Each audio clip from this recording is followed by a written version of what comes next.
I don't let women servers come into my room to bring food. So if they're you, please believe you're paying for it. And your lawyer said out of his own mouth that you was close to a $10 million settlement with that girl. That right there is all the more reason to shut the F up.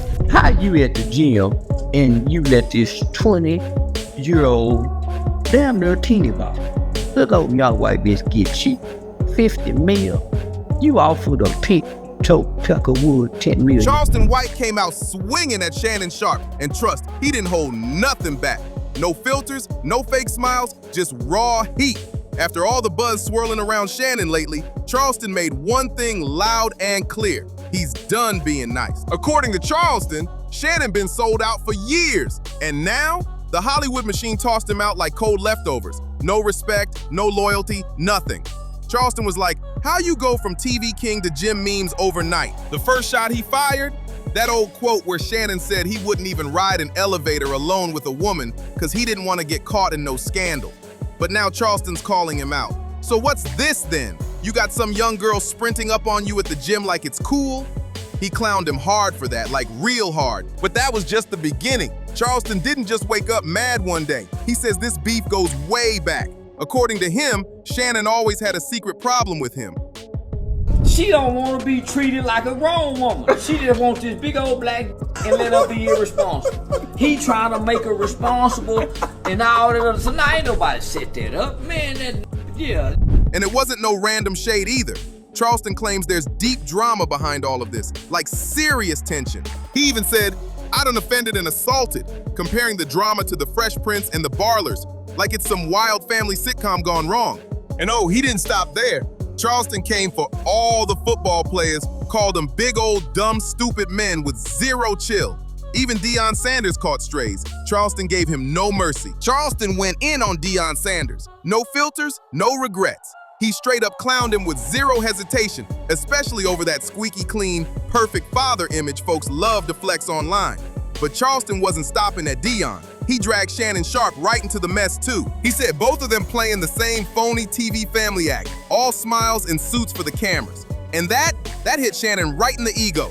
But Charleston didn't ease up. He turned the heat all the way up. According to him, Shannon ain't mad about just some spicy words on the internet. It's deeper than that. Charleston said Shannon sold out a long time ago, turned his back on the real ones, left the streets behind, and chose to ride with the networks and the boardrooms instead. While Charleston kept it raw, still rocking with the clubs, the culture, and the everyday people, he said Shannon went corporate, thinking a suit and tie could save him from real-life drama. And it didn't stop there. Charleston came with receipts. He unpacked Shannon's legal issues step by step, breaking down the lawsuit like he had the files in his hand.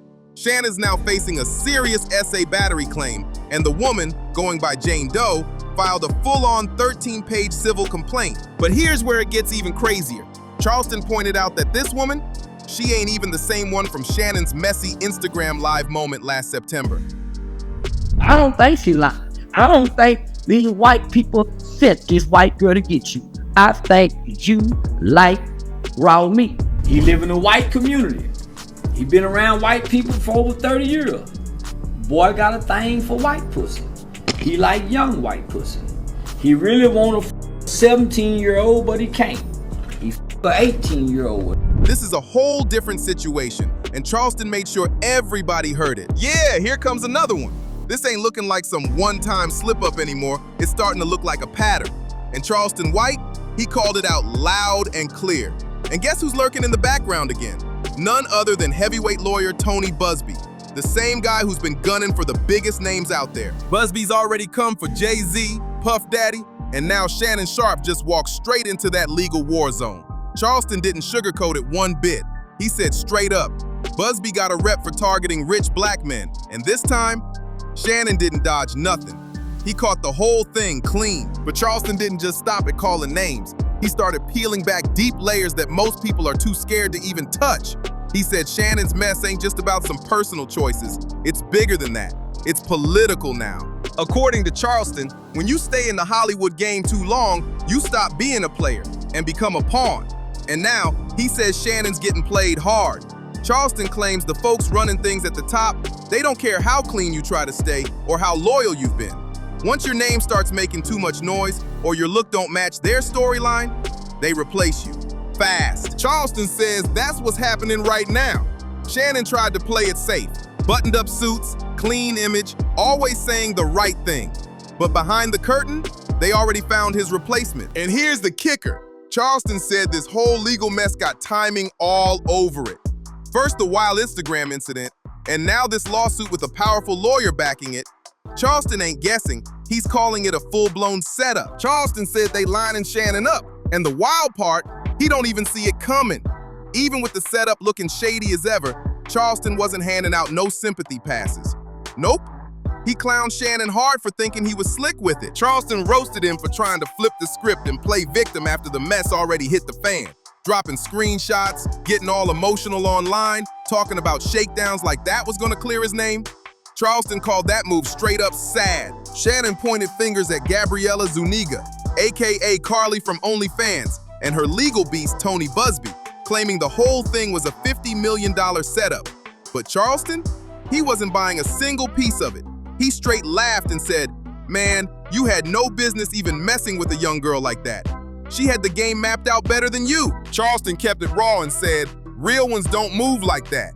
He broke it down crystal clear. When you deal with grown women, the ones who've been through it, from the strip clubs to the street scene, they don't run to court. They keep it smooth. They keep it player. But messing with young, clueless girls chasing fame and a come-up, that's how you land yourself in a lawsuit storm. And Charleston didn't stop there. He kept digging into Shannon's moves, calling them pure rookie mistakes. He said, for a dude who's been around cameras and spotlight for decades, Shannon should have known better than to let his guard down like that. According to Charleston, Shannon let the fame get to his head, thought he was untouchable. And that's exactly how he got played. He said Shannon got too comfortable chasing clout, chasing women, and forgetting the rules that real ones never forget. Charleston made it crystal clear. When you in the spotlight, you don't move like a fan, you move like a boss. But Shannon, he moved sloppy, and Charleston hit him with the real knockout punch. He said Shannon's ego got so big, he started thinking the rules didn't apply to him no more. Thought money could clean up any mess. But look at him now, caught slipping by someone half his age and out here looking foolish. And don't get it twisted, Charleston wasn't handing out pity. What he was given? A lesson. He said this is what happens when you trade wisdom for attention and start thinking fame equals safety. Just when it seemed like Charleston might chill for a second, boom, he dropped the heaviest line yet. He brought up Jesus. Yup, Charleston joked that even Jesus didn't mess with no square women. He said it plain. Jesus rocked with Mary Magdalene, a woman who knew the struggle, who came from the real world. That was Charleston's wild way of saying, men like Shannon need to quit chasing fantasy women and start respecting the ones who know the game. Then, just like that, Charleston circled back to the gym drama and lit Shannon up all over again. He said Shannon was out there in sweatpants, with no drawers, putting himself on display like a rookie. And in doing that, Charleston said, he walked straight into every stereotype folks love to throw on black men. You cannot be 54 years old hollering at a 19-year-old. That was his first mistake. So he made a poor choice. That's why he's in this situation. Nobody calls this on Shannon Sharpe except for Shannon Sharpe. If he really didn't do it, and this was part of his kinky thing, and it was what it was, and he didn't do it, and he's innocent, and the fact that he has to step away now, possibly losing his job, if he has bills and not having bills because now he has no work, they want him to be embarrassed. They want him to feel away, because what's going to happen, he's going to be like, you know what, F all this, let me just settle out on the side. That's what they're forcing him to do, really. Yeah. Shannon Sharpe saying he's going to choke this 19-year-old girl, however old she is. Right. So that is enough to say, hey, you know what, you need to sit down for a while. Then came the real stinger. Charleston claimed the woman even clowned Shannon's size, saying it was like a baby. And instead of flipping that moment to his advantage, it got used as ammo against him. Brutal. Charleston didn't let go.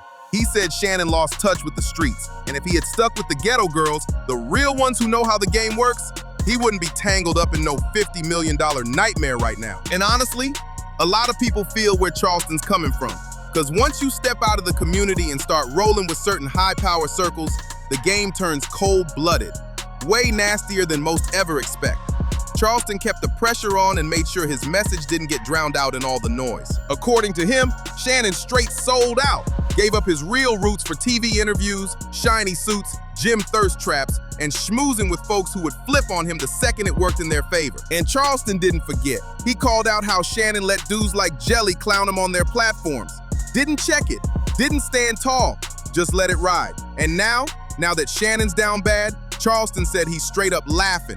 Said he wouldn't even step foot on Shannon's shows. "I don't move with fake energy," he said. "Once you switch sides, you out there on your own." Then Charleston closed it out with a wild take. He said he believes the woman, not because he's seen the full story, not because he's got all the evidence, but because in his words, when a black man gets accused, especially by a white woman, the system don't hesitate, period. That line hit different, and Charleston wasn't backing down for a second. This one's riding heavy on Shannon, and Charleston says that's exactly how it's always been. He believes Shannon's stuck in a fight he can't win. And the coldest part, it ain't strangers doing him dirty. It's the very world he thought he could conquer. Charleston laid it out.